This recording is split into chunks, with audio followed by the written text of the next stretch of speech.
asalaamaaleykum wa rahmatullah alhamdulilahi rabbil alamin mbokk yi ñuy suivre ci Massacy Media TV ñu ngi leen di ziar ñu ngi leen di béggee bu baax a baax di kontaane suñu directeur le The Boy di ko commencé ci moom ba ci man bi nga xam ne maa gën a tuuti ci télé bi di nuyu suñu techniciens yi asalaamaaleykum Sénégal gi yëpp ñu ngi leen di nuyu di leen ziar ci turu la voix de Diamaguène Sicap Mbao Ousmane Lopez je me présente nekk un jeune boo xam ne fii la ñu juddoo yaru màggee.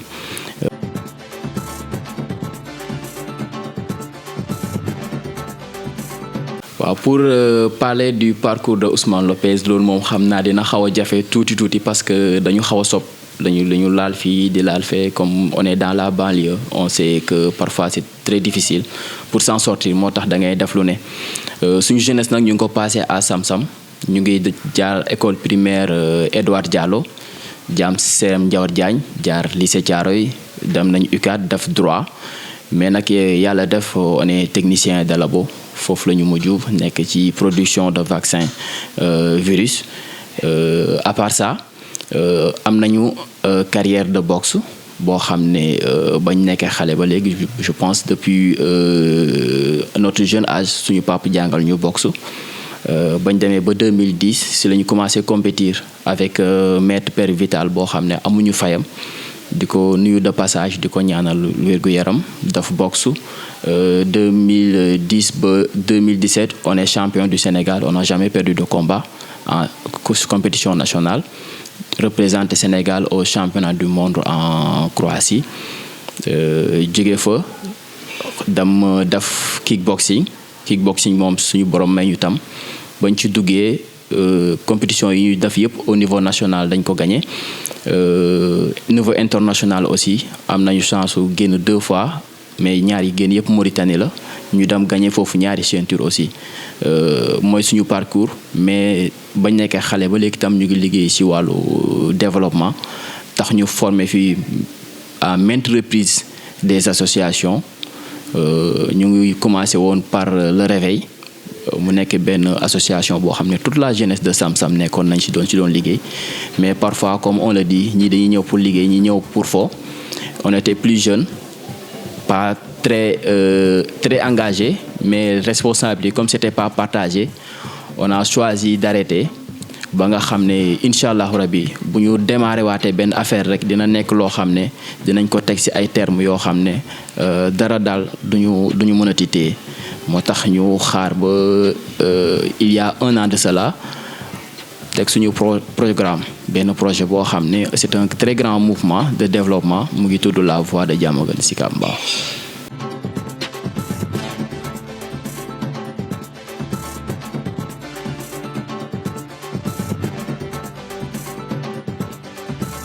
Pour parler de la voix de Diamaguène Sicap Mbao loolu dañ ci sawar parce que la voix de Diamaguène Sicap Mbao est une synergie d'efforts de la jeunesse mais une effort boo xam ne tey jii nii suñu ay pap suñu ay bàjjenu gox suñu ay yaay ñëpp ñëw nañ jàpp ci feccum liir bi macha allah. voix de Diamaguène Sicap Mbao nag nekk un mouvement boo xam ne ñu ngi liggéey ci wàllu social économie environnement sportif surtout. Essayer de regrouper la jeunesse autour de l'essentiel am ay stratégie yoo xam ne teg nañ ko teg ay plan yoo xam ne ñu ngi koy suivre chaque fois ñu ngi liggéey avec une jeunesse boo xam ne ñu ngi chaque fois yëg ne ñu ngi motiver parce que li ñu bëgg am ci développement bi c'est pas un seul leader boo xam ne dafay jóg rek ne kaay leen dem fii ñëpp ànd fa mais que jeunesse bi benn par benn ku nekk conscient ne Diamaguène Sicap Mbao ku nekk conscient ne Sénégal buy jóg ñun ñoo koy yëkkateendoo donc ñun li ñu bëgg mooy motivation personnelle bëgguñu benn groupe boo xam ne kenn dafay taxaw rek ne nañ def nangam mais à chaque fois que ñu teg benn plan ñu teg benn waxtaan ñu même débat sax bu ñu ko tegee benn nit ne déedéet 99 nit ne waaw dañuy taxaw ñu déglu ko déedéet boobu fan la ko teg. Parce que parfois on peut dire que en philosophie c'est pas la majorité qui a toujours raison benn nit mun na gis benn lënt ñu waxtaan ak moom bu nekkee topp nañu xayrun bu nekkee topp ñu tam dinañ jéem a xool comment on va adapter ba ñëpp gis seen bopp si li nga xam ne ñu ngi koy def. C'est ça la voix de Diamaguène Sicap Mbao. Voix de Diamaguène Sicap Mbao nag nekk benn mouvement boo xam ne gis na ne solution bi nga xam ne bëgg nañ ko aussi ci commune bi bëgg nañ ko ci Sénégal mooy ñu commencer jël les sièges de décision parce que waaw balaa muy neex nga ne waaw mu nekk waaw nga ne déet mu nekk déet waaw ñu leen di jaajëfal ci question boobu.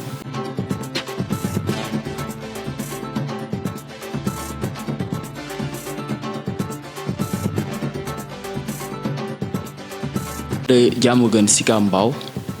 mu ngi juddu ci période corona bii nii daaw dong en septembre mi-septembre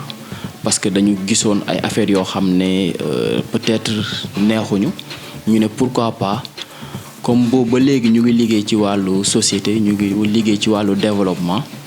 ñu gën a affirmer suñu bopp teg mouvement boo xam ne nag vraiment day nekk mouvement boo xam ne dañ ci inviter toute la jeunesse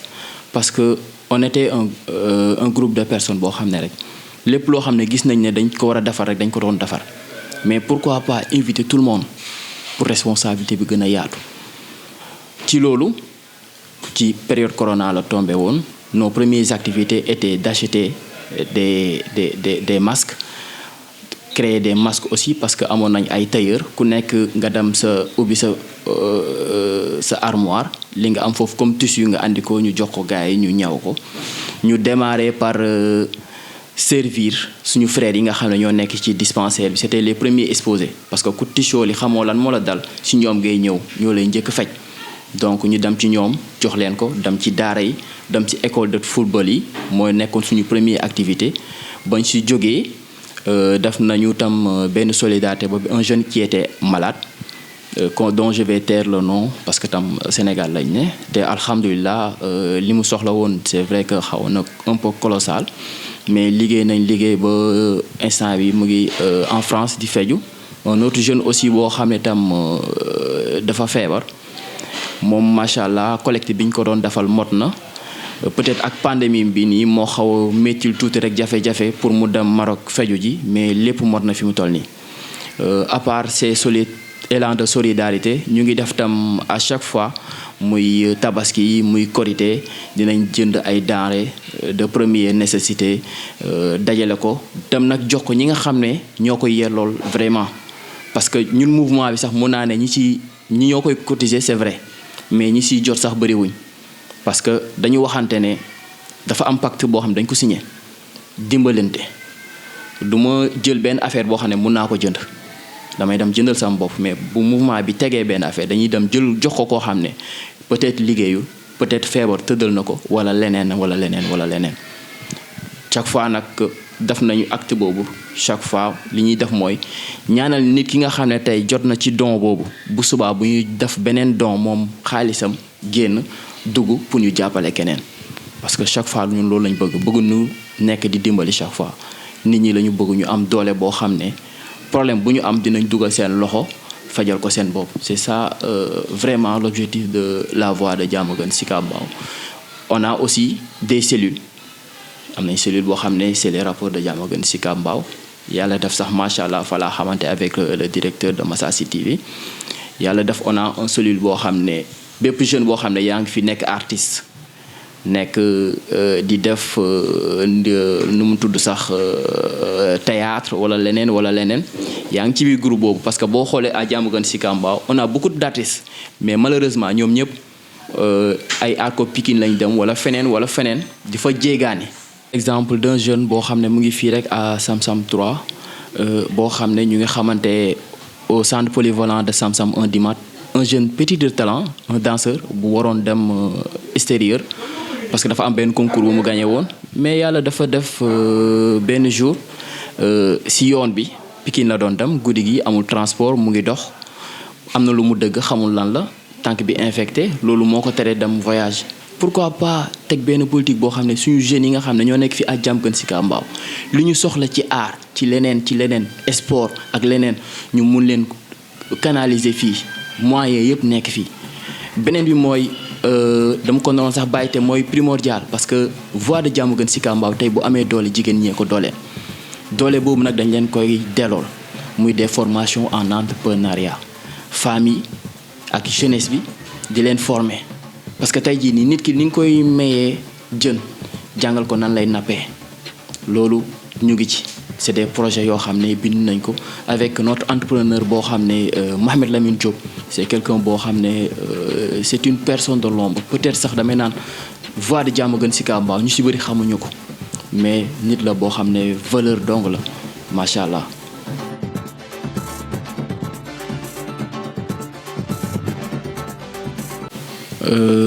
Pour parler du maire monsieur Ndof Coumba Ndoffène Fall moom yàlla dafa def moom ñuy administrer ñun ñëpp ñu bañ ko wala ñu nangu ko mes relations avec lui c'était avant muy nekk maire parce que man bokk naa ci ñi nga xam ne seet si nañu ñu génnee suñu ay mbooloo liggéey ak moom liggéey parce que am na loo xam ne yaakaaroon nañ ko ci moom kenn nag nekkul le maire te amul liggéey boo xam ne jot na ko def parce que Ndof am na lu mu réaliser mun nañ compter ci réalisation fii nii rek fi mu toll nii dimbali nañu parce que il y a benn annexe boo xam ne def na ko fii foo xam ne mun nañ fa jël suñu ay pièces d'état civil ak yeneen ak yeneen ak yeneen il y a la case des tout-petits il y a la bibliothèque municipale boo xam ne tam def na ko fii la bibliothèque municipale macha allah muy nekk benn réalisation peut-être rek kenn du motal lépp mais nag ñun dañuy gis ne ba mu toogee mu ngi liggéey mais leen rek lañ gis ne mooy ig wala mooy faay nit ki bañ la fale nga amatul partisan dañ la fal pour ñëpp tu es le maire de toute la commune donc projet boo am boo ko tegee femme yëpp ci bokk projet jeune boo teg jeunesse bi yëpp ñoo ci war a gis seen bopp jeune bu dëkk Diamaguène Sicap Mbao nga apprécier ko wala nga ñàkk ko apprécier bu bindee projet war nga jël projet boobu mettre ko en valeur parce que benn jeune boo dimbali mu dimbali njabootam wala mu dimbali ci yeneen jeunesse ci sa politique lay bokk man peut-être Ndof man côté boobu rek laa moo nekk loo xam ne bu may naan peut-être faay la foofu rek laa gis ak lan peut-être nos élèves commune bi nga ne na pourquoi amuñu suñu benn lycée bopp fii war nañu am suñu benn lycée femme yaa ngi fii ñu ngi góorgóorlu ci lu bëree bari am na maison de la femme boo xam ne teg na ko mais au moins toutes les femmes de la commune war nañ ci gis seen bopp jigéen buy yëngatu def benn groupe au moins war nañ gis le maire mu jàppale leen te yàlla tax jàppale leen parce que c'est sa mission. Quant aux autres nag man ñi ma gën a xam mooy ñi nga xam ne maa ngi dajeek ñoom ci terrain bi comme je vais dire Abdou Samak macha allah laay wax ma pare si Abdou Samak il y a monsieur Diom moom tamit nekk na nit koo xam ne il est très social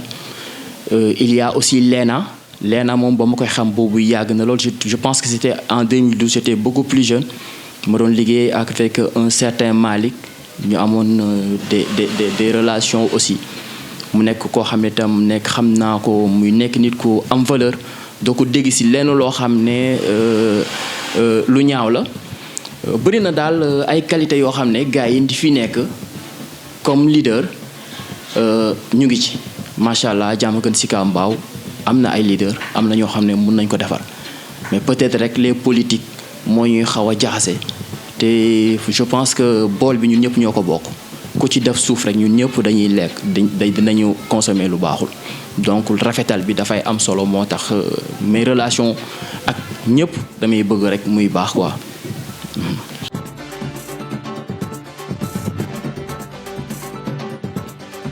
loolu nekk na question boo xam ne am na solo lool muy lan moo ñu motiver parce que sànq ba tey boo xoolee ñun wàllu développement bañ ci nekkee c'était damay naan ba ñuy def politique est-ce que xam nañ ne sax politique lañ doon def parce que ku la mun a malgré notre jeune âge ñu naan la ay 2005 defoon nañ fi lii liggéey fi nañ fi lii ak Ablaye Wade parce que depuis Ablaye Wade nous sommes à la politique on travaille pour Ablaye Wade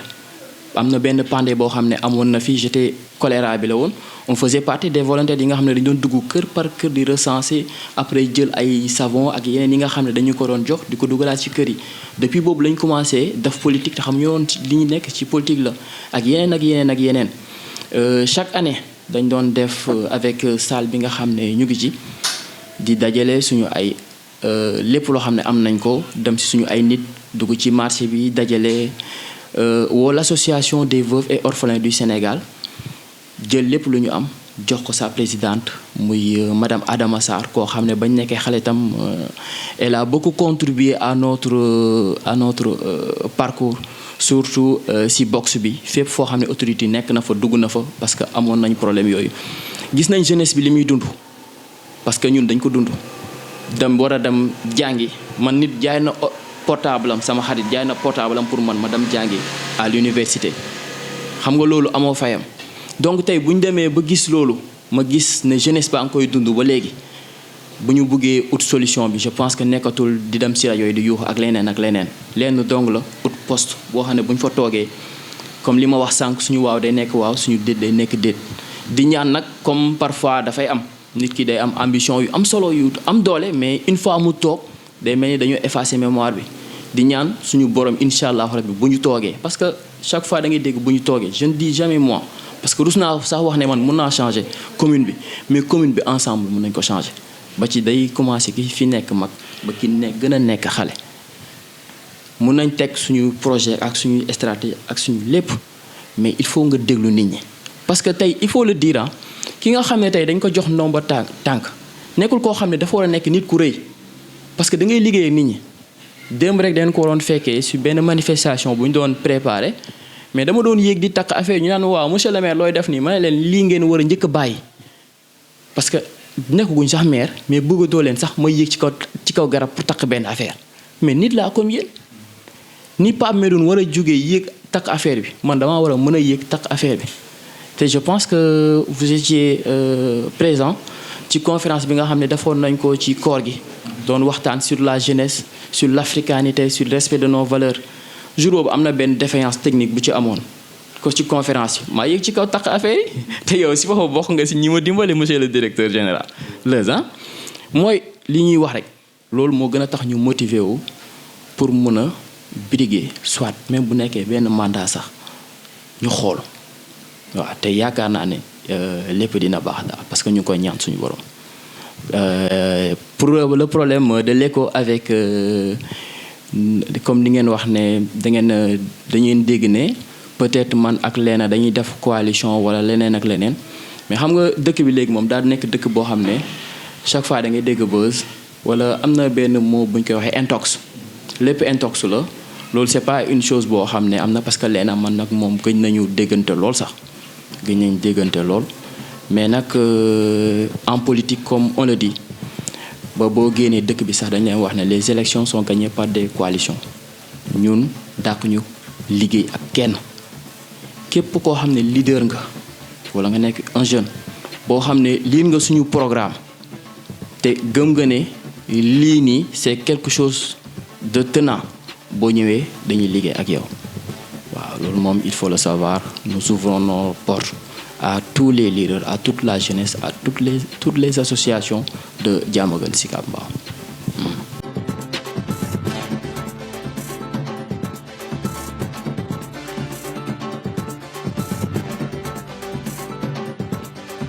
Une fois maire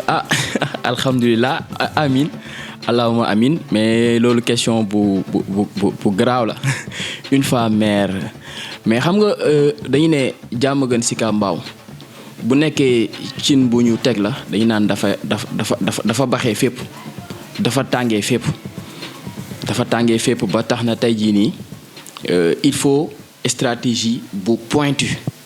ñun en tant que voix de Diamaguène Sicap Mbao am na loo xam ne teg nañ ko mais am na loo xam ne peut-être dañuy bàyyi ba jege incha allahu rabbi mu nekk benn plan boo xam ne dinañu waxtaan ak képp koo xam ne ñu ngi liggéey ak moom mais xam nañ ne wàllu njàng mi am na fu muy soxla nañ la jeunesse bi fi nekk soxla nañ fi benn lycée au moins benn lycée. beneen bi mooy jeunes yi nga xam ne dañ fiy jóge di dem UCAD am nañ ay problèmes yu métti parfois nga gis fi jeune boo xam ne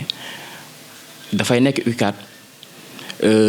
il n'est pas amu fa chambre daaw di ñibbi si chaque jour wala peut-être sax amul bourse mu noon situation boo xam ne ñun dund nañ ko day métti lool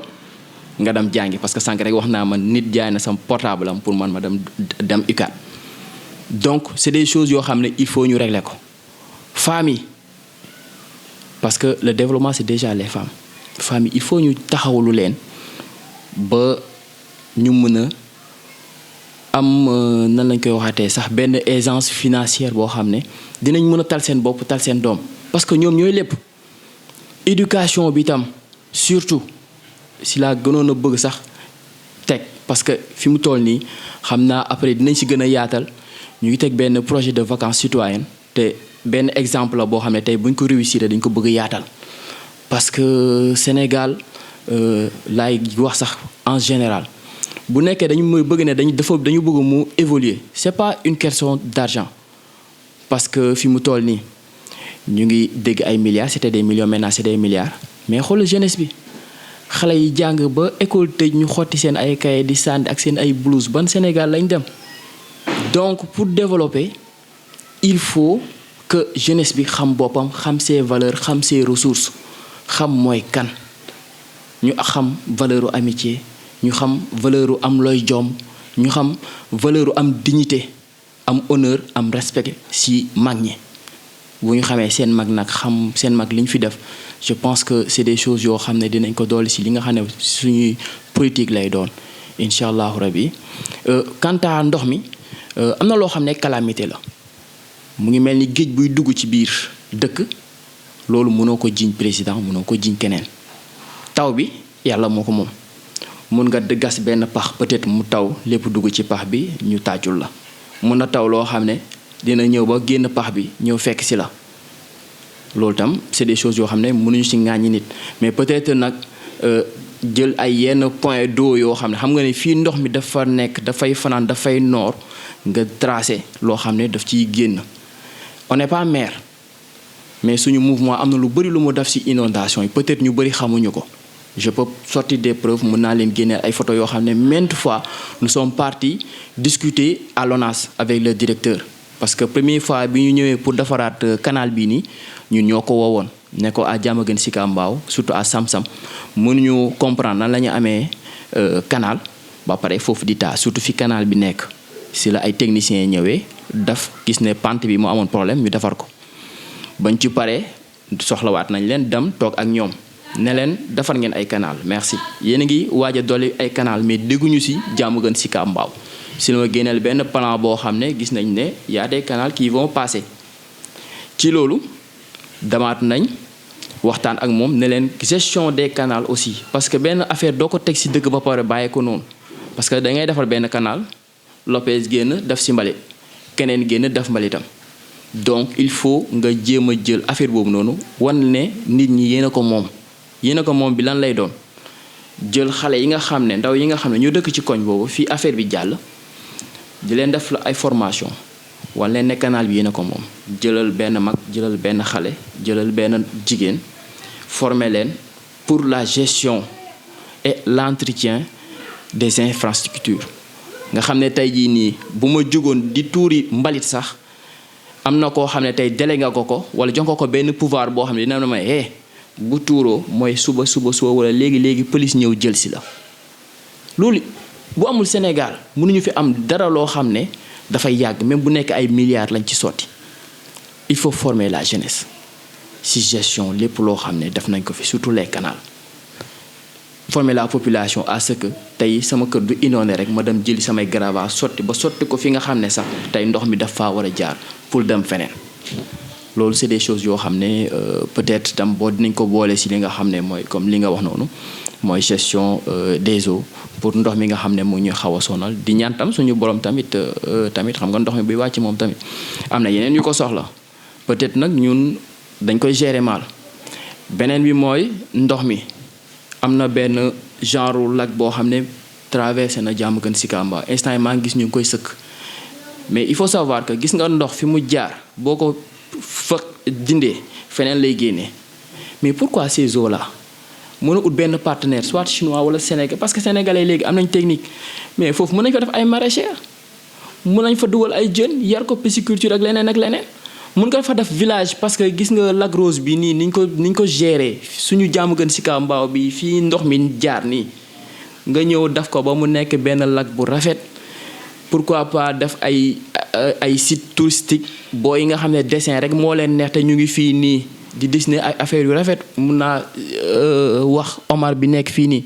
day jël saaru alxuraan bindal la defal la ci benn affaire boo xam ne design boo xam doo comprendre dina rafet bu lay wax ci tableau bi dina la wax yàlla ba nga ne déedéet kii xanaa imam la ak ñeneen mais jeunesse boobu dina ñëw toog foofu femmes yi nga nar a former pour ay jaay ay affaire ak yeneen dem foofu nga dafa benn village boo xam ne tey jii nii képp kuy liggéey loo xam ne ci culture la c'est benn affaire dafay ñëw te bu boobaa tu vas attirer les touristes te léegi il y a le tourisme interne léegi Sénégal yi ci bopp yeewu nañ ci jël sa xaalis dajale bay bëgg a dee dem France ak feneen parce que fii on a des endroits yoo xam ne c'est magnifique c'est des choses yoo xam ne tey buñ ko defee macha allah.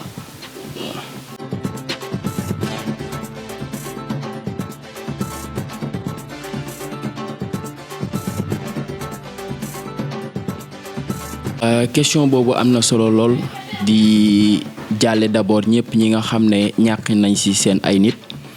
Covid bi nekk na benn calamité boo xam ne ba mu dalee Sénégal ba léegi je pense que même suñu économie sax daanu na lool suñu sport bi musiciens yi ñoom ñëpp ñu ngi leen di masaw ba ci tout dernièrement suñu mbër yi Covid bi nag mun nañ ne parfois Sénégal dafa bëri ay commentateurs ñoo xam ne commentaire rek la ñuy def mais man nag am naa sama benn kii bu ndaw mooy ne ba Covid bi commencé am doole li njëkk def te man je ne pensais pas que moom la ñu waroon def parce que parfois il faut être responsable Covid ba mu dalee ñan lañ njëkk woo c'était pas les médecins c'est des musiciens qu'on a appelés jox leen xaalis pour ñu woy ci feebar bi pour woy ci pandémie bi pourquoi.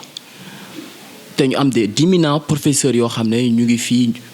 am nañ xam-xam am nañ lu ne pourquoi ñooñu damuñu leen dooleel dem leen xool virus bii nii jéem a xool ban liggéey ngeen ciy def wala ban vaccin ngeen ciy def je pense que man loolu moo nekkoon priorité mus naa si def sax benn sortie ba ñu bëri doon suivre muy ne parfois gis nga Sénégal surtout côté santé da ngay gis ne garab yi ñuy faj yëpp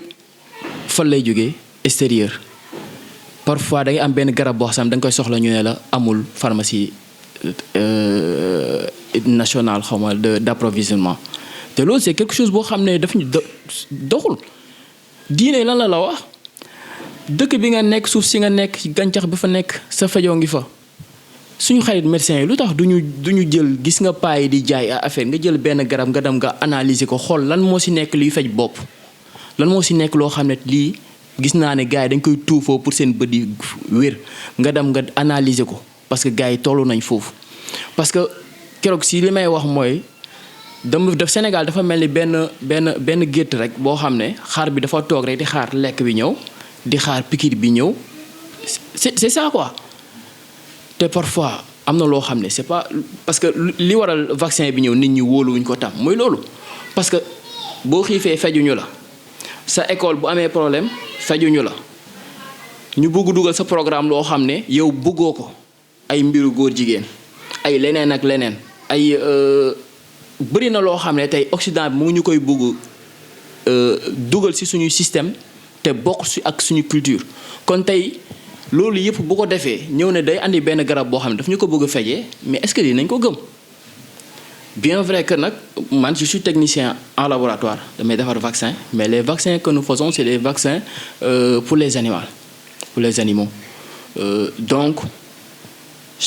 vaccin boo ko defee da nga koy challenger xam ndax baax na wala baaxul wala ndax vaccin boo def pour faj ginaar sax war nga essayer vaccin bi ndax baax na xool ko ci ay ginaar ba am résultat bu leer doog ko génnee mais challenge bi gisuñu dara mais nag garaaw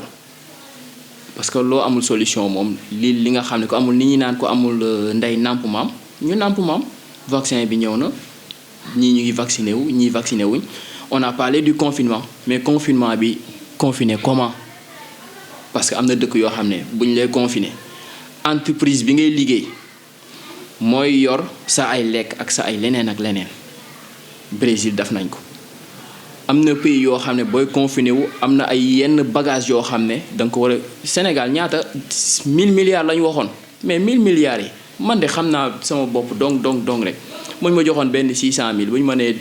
un mois bul génn du ma génn te man xam naa ne keneen ak keneen mais 1000 milliards diviser ko du sénégalais bu nekk ngay jox de compter par famille te loolu mun nañ ko ku nekk dem soit sa mairie wala leneen ngeen baal ma si ñàkk mi nag comme on est sportif moom suñu yaram dafay tàng quoi maa ngi siy jégalu bu baax a baax parce que sànq ba tey ñu ngi may naan fompal mais nag duñ ci mën dara 1000 milliards c'est de la ko mais boo ñu nee tëdd leen dañuy tëdd nelaw ba yow di ngeen yaakaar sax ne dëkk bi ay zombie ñoo fi dëkk dootoo leen gis nit mais tëj nit ñi ñu xiif mar xamuñu lu ñuy def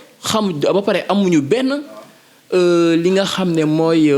information ci feebar bi parce que man je me dis que le ministre de la santé bu génnee ñëw taxaw joxe résultat mel ni ku nekk ci nawetaan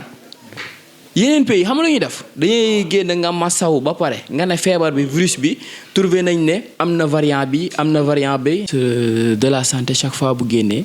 di joxe information yi man je me disais que kii day joxe résultat li nga xam ne nawetaan la wala lan bu ñëwee joxe nombre de cas nombre de nangam après pare na ci mais c'est pas ça da nga war a ñëw ne feebar bi fii la toll. suñu médecins yi lii lañ ci def ak lii tollu na fii di analyser di joxe des choses pertinentes ba dina tax nit ñi dinañ xam feebar bi dinañ xam garab bi dinañ xam lii ma koy faj parce que pourquoi tey jii nii woowuñu ay éminents chercheurs ñu ñëw toog plateau si soit RTS wala feneen ne vaccin bi fii lañ ko defaree lii ak lii essayé nañ ko fii def nañ ko lii bu leen déggee am ku génnee benn vidéo wax ne vaccin bi baaxul ci lii ak lii moo tax mu wax ko parce que dafa am problème xam nga nit ñi xam sénégalais yi xam lan moo xew parce que il faut le dire le Sénégal est une personne wala on a une population très docile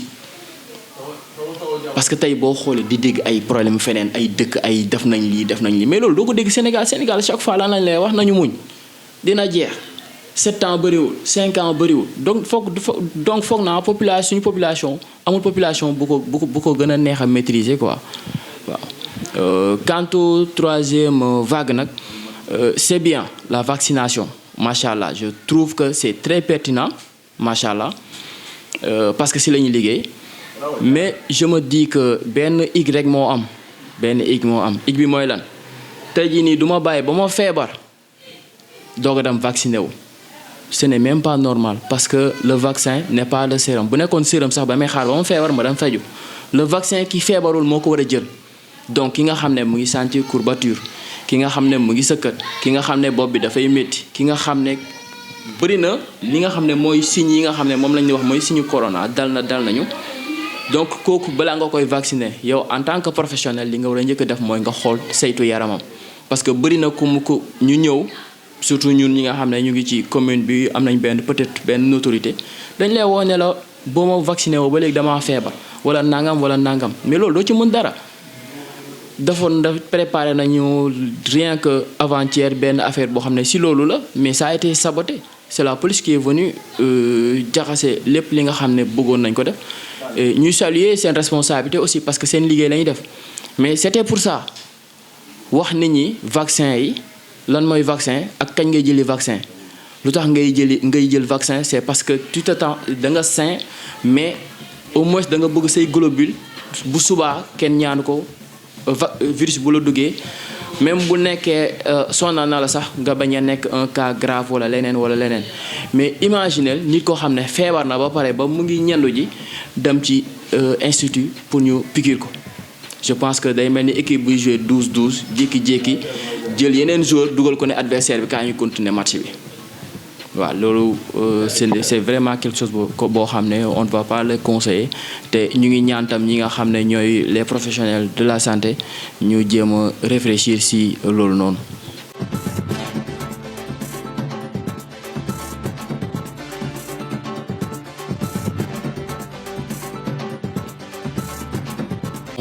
très pertinent. Quel type de président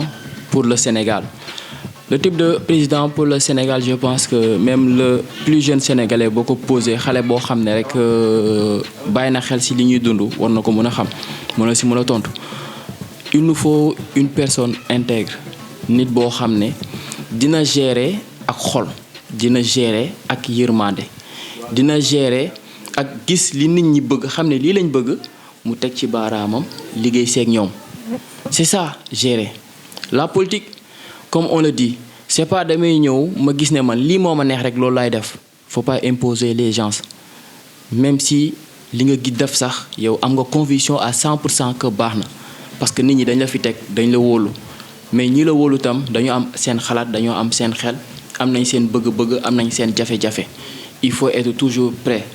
de la population bi benn kàddu moo leen di waxal ñan la c'est les députés. Mais malheureusement suñuy député ñun xam nañ fi mbir bi nekk donc il nous faut quelqu'un boo xam ne dina am nopp dina bëgg nit ñi te li muy wax dina ko def li muy def nekk li nga xam ne moom lay wax.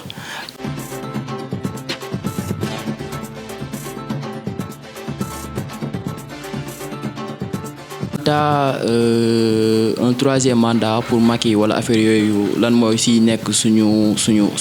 position man je dis que peut-être du ma am benn réponse boo xam ne réponse individuelle la parce que damay naan juste de voix de Diamaguène Sicap Mbao laa toogal fii dañ nekk benn entité boo xam ne amuñu casquette. Ça veut dire que bépp leader am nga jeunesse jeune boo xam ne mu ngi suñu biir mais je me dis que loolu man en tant que Lopez dama nekk koo xam ne je respecte les instances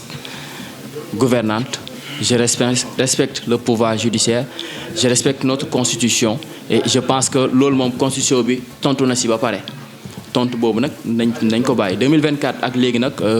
sori na te je pense que Sénégal am na loo xam ne moo gën a nekk nan lañ koy waxatee sax au diapason wala moom lañ gën a soxla. muy suñu pétrole bi nga xam ne war na génn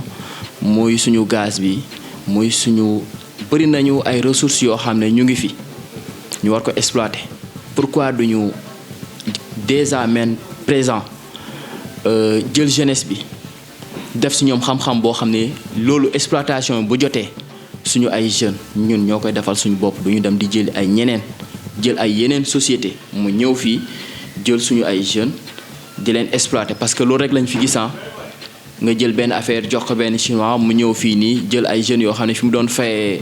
fi ñu war a jëlee fayee 400000 ñu leen fay benn 100000 wala balaa ñu siy jot sax dañuy am problème wala ku wax ñu dóor la dañ ko fay gis. Je pense que ñun am nañ ay priorité yoo xam ne ay Macky dina jëlaat troisième mandat yi leneen ak leneen loolu man du priorité loolu constitution bi wax na ci ba pare donc ñun suñu priorité na nekk Sénégal na avancé. Très sincèrement Sénégal na avancé et le président comme ni ñu ko waxee rek c'est notre président à tous tamit nañ jéem a fexe rek ba li nga xam ne mooy politique pour la jeunesse mu mëne ko politique pour la femme na ko mëne xam-xam bi xale yi fi mu toll nii je pense que sax parfois nga ne sax nañuy jàngale dafay ëpp parce que am na ay jeunes yoo xam ne fii ils sont tellement doués petits de talent am xam-xam mais kenn xamu leen suñu médias yi aussi. damay commencer par ñun dem ba ci kaw gis nga am na loo xam ne Sénégal buy yàqu xam naa brèche la bu may ubbi rek ngeen jégal ma Sénégal buy yàqu muñ nañ ne suñu ay bët moo koy yàq parce que dafa am benn membre boo xam ne mu ngi ci rukkam di def lu am solo duñ ko wane mais Lopez mu ngi fële di yàq mu ngi def lu ñàkk fayda moom la ñuy dem wane mu doon buzz parce que nit ñi dinañ ci am ay vues. nañu liggéey te yàlla tax bàyyi liggéey pour le nombre de vues tey jii am na koo xam ne nii dem filmer benn affaire benn xew boo xam ne du dara moo ko gënal mu dem filmer ay jeunes yoo xam ne toog nañ di waxtaan ci loo xam ne pour Sénégal avancé la. Je pense que loolu moom dama koy dénk sam bopp di ko dénk képp koo xam ne yaa ngi liggéey ci média.